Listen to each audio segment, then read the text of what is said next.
between the NBA draft, free agency. So, Bobby, let's get some grades with you, and let's start with the Lakers. What grade are you giving the Los Angeles Lakers? Brian, I'm a soft grader. They should be an incomplete, and they should be a D. I'm going to give them a C. And basically, it's because of Dalton Knecht, the player they selected at the 17th pick. I had Knecht as a top 10 player going into the draft. He has basically carried this Lakers offseason. Certainly, they hired J.J. Redick here, but this roster is going to return many of the same faces here. So it's a C for me, and it's based on just Dalton Knecht.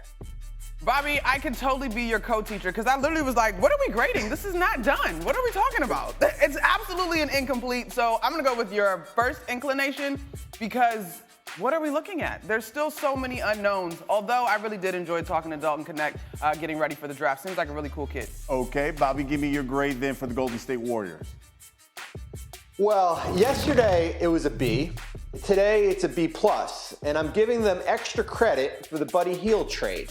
I really liked that trade as far as certainly with Kyle Anderson, and they also signed DeAnthony Melton. And I know Warrior fans don't want to hear this, but on July 5th, they are in a better spot without Klay Thompson on the roster than if he had signed a long-term contract.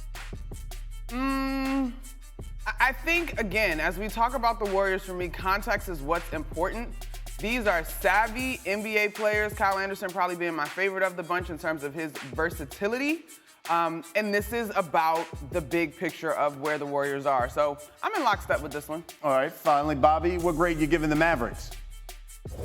Well, I mean, it has to be an A. I mean, certainly what Dallas has been able to do here, certainly with the Klay Thompson signing trade, Quentin Grimes they got from Detroit, Najee Marshall.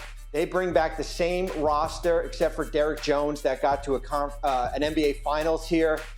Nico Harrison, their general manager, is not content on the status quo here, and I really like what Dallas was able to do with certainly limited flexibility this offseason. Oh, okay, so if Bobby's giving the Mavericks an A, are they, in your opinion, the favorites in the West? I was going to go into a grade thing, BC. Hold on, stop. I'm going to give them an A too, but you know them good teachers that put a little note on it? You get an A, great start. Don't drop the ball as we get later in the postseason. I have high expectations of you. And so to your point about favorites, I'm struggling to make them the sole favorite, but when you look at the combination of the experience that they had, and in particular down the stretch of this season after the All-Star break, when their defensive numbers shot up, can they maintain that level of defensive effectiveness and offensive effectiveness over the duration of a season? If so, then yes, you saw what they were able to do last year being powered by that short sample size. But if they can put that together for the whole season, I think you're hard-pressed to say that they're not favorites. Now, I do not think that they are a runaway in the Western Conference in the way we will discuss the Boston Celtics, though. Bobby, what are your thoughts? I wish I could have a 1A and a 1B. I'm taking Minnesota as the favorite going into the Western Conference. And I certainly like what Oklahoma City did, and certainly we just talked about Dallas here. I just think continuity matters. I think when you look at Minnesota, they bring back the starting five.